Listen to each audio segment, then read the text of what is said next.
여러분들의 인생이 활짝 피어나길 바라는 인생 피어스 이승환입니다. 추석 명절 기간이라 많은 분들께서 좀 좋은 휴식 또는 좋은 분들과 함께 만나고 계시지 않을까 생각합니다. 좋은 시간, 행복한 시간 되시기를 바라는 마음 한 번 더 전해 드리고 싶고요. 이번 주에도 행동경제학 관련 내용과 피어스원 포트폴리오의 운영 성과 같이 나누어 보도록 하겠습니다. 자, 4장인데요. 숫자에 무감각한 사람들이란 내용이 주제로 선정되어 있습니다. 아, 장 초반에는 화폐 착각이라는 개념에 대해서 좀 짚고 넘어가고자 하는 모양인데요. 화폐의 실질가치 증감을 인식하지 못하는 상태를 화폐 착각이라고 이야기를 하고 있습니다.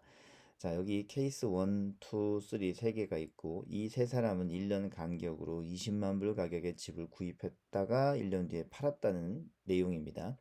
자, 물가 변동률을 반영한다면 누가 얼마나 이익을 보았을까? 한번 생각해 보겠습니다. 자, 여기 잠깐 등장하는 게 인플레이션과 디플레이션이 있습니다.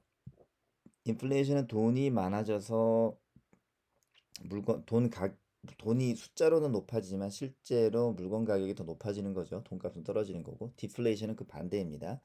자, 디플레이션이 발생된 것이 케이스 1이라고 보고요. 디플레이션 25%가 발생해서 즉 평균 가격이 25%가 다 떨어진 숫자로 나타나는 거죠.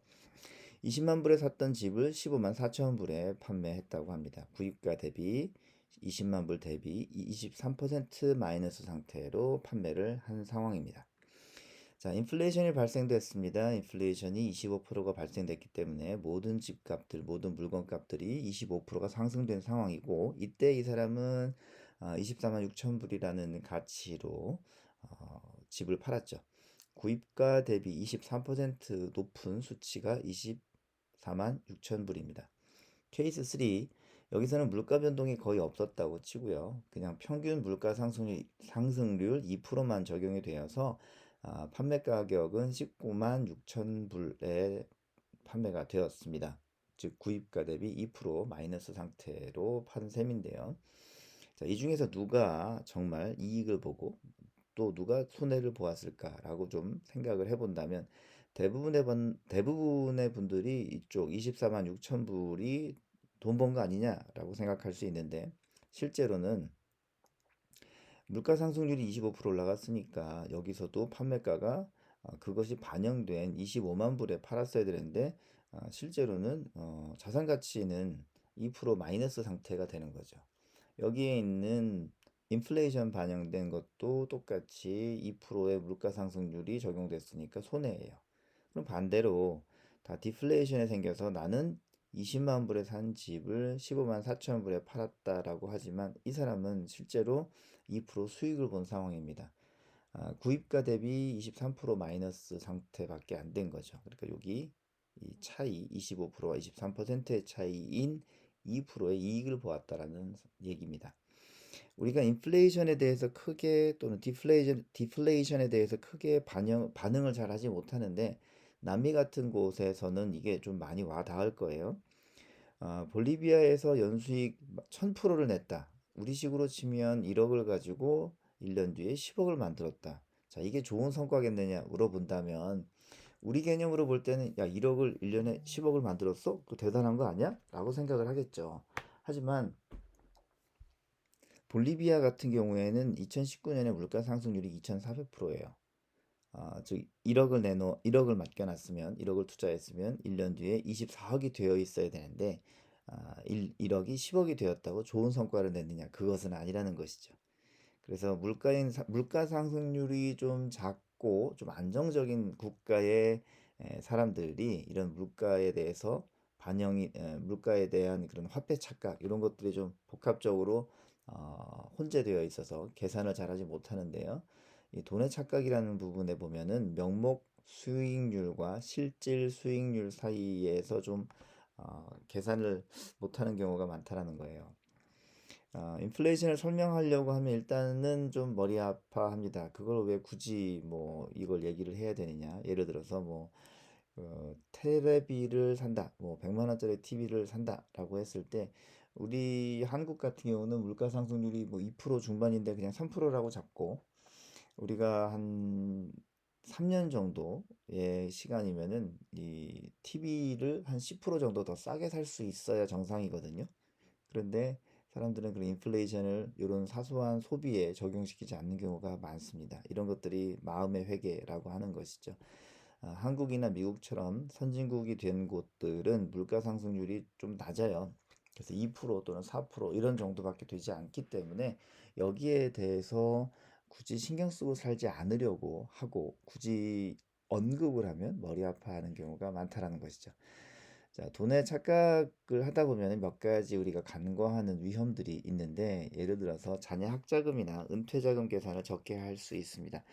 예를 들어서 연금을 위해서 은퇴를 위해서 연금을 준비한다고 하고 뭐 1억이라는 돈을 10년간 나누어서 납입을 하고 그다음에 총 받는 연금이 뭐 꽤 많다. 얼마라고 할까요? 40세에 시작해서 연금을 10년간 납입합니다. 그리고 50세부터 60세까지 그 돈을 대굴대굴 굴려요. 그리고 60세부터 100세까지 40년간 받는 돈이 한 3억 된다. 그러면 우린 1억을 내놓고 3억을 받는 것 같으니까 기분이 좋고 뭔가 의지가 되지만 사실 40세부터 100세까지 총 60년의 기간 동안의 물가 상승률을 생각해 보면 그 3억이란 돈이 실제로 얼마가 될까? 내 은퇴 생활에 맞을까? 이런 계산들은 많이 하지 않는다라는 것이 또 맹점입니다. 자, 그러면은 만불을 다음의 자산에 20년간 투자하였다. 어떻게 될까예요. 은퇴 생활에 대해서 잠깐 반영해서 볼 수 있는 내용이 될 것 같은데요. 자, 만불이 20년간 투자가 되었다. 그래서 10% 주식형 ETF에 넣어서 6만 7천 불이라는 수치를 20년 뒤에 얻었죠. 약 6배 정도 숫자를 증가시켰습니다. 꽤 괜찮은 것 같죠.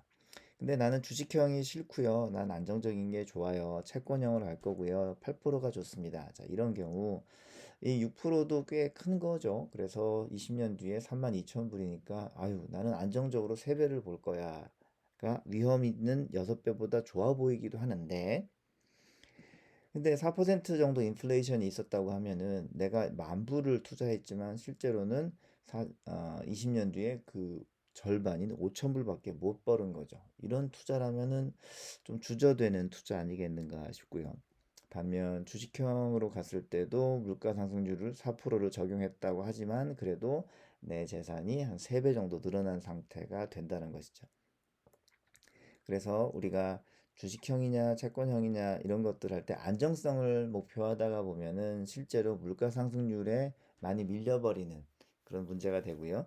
한국 같은 경우에 채권형 뭐 이런 요즘 채권 가격이 2%대잖아요. 그리고 한국도 물가 상승률이 2%대라고 공시는 되지만 실제로는 훨씬 넘는 것 같아요. 공산품이나 뭐 농산물들 가격이 이번에 많이 올라간 것을 보면 그래서 어떻게 보면은 내가 투자를 하고 있지만 채권형처럼 안정적인 곳에 두었다가는 원금 보존도 못할 수 있지 않느냐 그런 문제를 알 수 있습니다. 근데 이런 인플레이션에 대한 위험을 인식하기보다는 당장에 주식형에 투자했을 때 내 돈이 오르고 내리는 거에 대한 두려움이 더 크더라는 것이죠. 자, 이런 것들이 또 하나의 어떤 돈의 착각의 위험이고요. 자, 그다음에 이제 돈의 착각 부분에서는 우리가 수치의 오류를 파악하지 못한다는 점이 뭐 그 의미에 해당이 되겠는데 이 1987년에 다우존스가 200%가 변동됐다 그러면 10%의 변동인 건데 2008년 정도 됐을 때는 그게 한 2.3%의 변동밖에 안 된다는 거예요.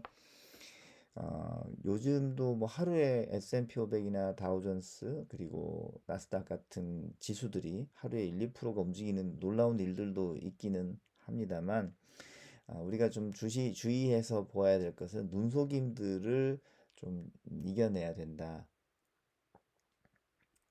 자, 여기 있는 그래프 두 개를 좀 볼게요. 우리가 그래프에서도 눈을 많이 놓치게 되는데 자, 여기에 있는 파란 그래프, 밑에 있는 파란 그래프 두 개를 보자면 밑에 있는 파란 그래프는 조금 더 이렇게 기울기가 이렇게 J자처럼 좀 끝으로 갈수록 확 솟구쳐 올라가는 그래프고 여기는 평범하게 올라가는 그래프죠. 만약에 여러분들께서 투자를 한다면은 이렇게 J자 커브에 투자를 하고 싶으실까요? 그냥 평범한 뭐 기울기의 음, 그래프에 투자를 하고 싶으실까요? 사실은 이 두 개 그래프가 같은 자산을 가지고 만든 그래프인데 여기 사진에 보시면 여기 로거 로거리드믹 로거리드믹이라고 되는 부분이 체크가 돼 있느냐 안 돼 있느냐의 차이가 좀 있어요. 로거리드믹 이렇게 두 가지. 자, 이거는 로거리드믹을 적용하지 않은 것, 이거 로거리드믹을 적용한 것. 어떤 차이가 있냐면 이것은 요 처음에 투자되었을 때의 자산을 그대로 두면 이렇게 J컵으로 보이지만 사실 적립식 투자를 하거나 할 때는 밑에 로거리드믹을 더 반영해서 봐야 됩니다. 이유는 전년 대비 몇 프로 움직였냐 이런 방식이거든요. 그러니까 투자를 하시는 분 입장에서는 전년 대비 얼마 올랐느냐가 수익인 거죠. 그래야 적립식 할 때 조금 더 마음에 흔들림 없이 가져가실 수가 있는 거죠. 그래서 보통 뭐 맥도날드 뭐 다른 여러 가지 그 미국 상장된 주식들 보면은 엄청난 J커브들이 되게 많아요. 근데 전년 대비 몇 퍼센트 올랐느냐라고 볼 때 우리가 눈속임을 좀 덜 당하는 것이고요. 그래서 어, 여기 이렇게 천천히 올라가는 이런 내용들로 보시는 게 조금 더 눈속임을 피할 수 있는 겁니다. 똑같은 자료 가지고도 이렇게 다르게 볼 수 있다는 것들이 우리가 숫자에 많이 약하다라는 그런 반증이기도 합니다. 자, 이렇게 익숙한 그래프 잠깐 다시 볼까요? 자, 피어슨 포트폴리오 운영 성과입니다. 경제적으로 위기가 와도 크게 떨어지지 않고 꾸준하게 우상향을 내어가는 마치 그 적금 비슷하죠. 이 정도 성과면 꾸준하게 잘 성과를 내는 포트폴리오고요. 연평균 뭐 한 12%쯤 나오는 것으로 되어져 있습니다. 벤치마크는 그럽니다. 자, 숫자를 잠깐 보자면요. 2021년 9월 17일자 결산해서 306일간의 운영이 12.52%의 성과로 나타났고요. 연환산으로 했을 땐 14% 정도 되는데 사실은 기초자산이 되는 나스닥의 하락이 좀 컸죠. 그래서 지난주 대비 한 1% 정도 수익이 좀 떨어졌습니다. 자, 그래서 연평균 수익률 12%에 해당되는 이 연평균 피어슨 포트폴리오가 올해도 괜찮은 성과를 꾸준히 내주고 있고 물론 조금 더 내주고는 있습니다만 연말까지 또 가고 365일을 지났을 때 실제 연평균 연환상 수익률이 얼마 나오는지 체크를 또 해보면 좋을 것 같습니다. 자, 그리고 지난 주간에 있었던 10월 7일자, 9월 7일자인데 오타가 있었네요. 정정하겠습니다. 미 동부 시간 아침에 미국의 소비자 물가지수 상승률이 전월보다 좀 꺾였다고 해서 그 페드의 제롬 파월 연준 의장의 인플레이션이 일시적이다라는 말이 어느 정도 증명이 되었고요. 또 거기에 이어서 이제 미국 정부의 부채 한도를 늘려야 한다는 이슈도 좀 나왔어요. 미국 정부가 뭐 디폴트 되냐 뭐 이런 얘기가 있었지만 사실 미국 정부가 디폴트 되는 일은 당연히 없겠죠. 돈을 찍어낼 테니까. 그래서 뭐 말은 그러한데 미국이 또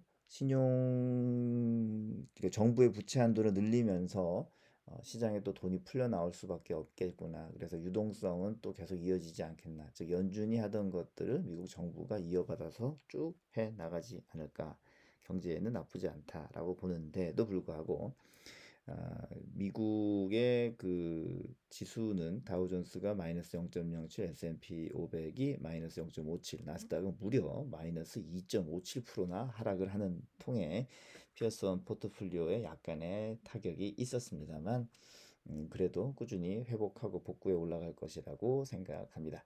자, 그래서 이번 주까지 해서 여러분들과 함께 피어슨 포트폴리오의 내용 같이 확인하였습니다. 한 주간도 건강하시고 추석 명절 잘 보내신 다음 또 우리가 즐거운 내용, 재미있는 내용으로 만나보는 시간으로 갔으면 좋겠습니다. 다음 주에 뵙겠습니다. 안녕히 계세요.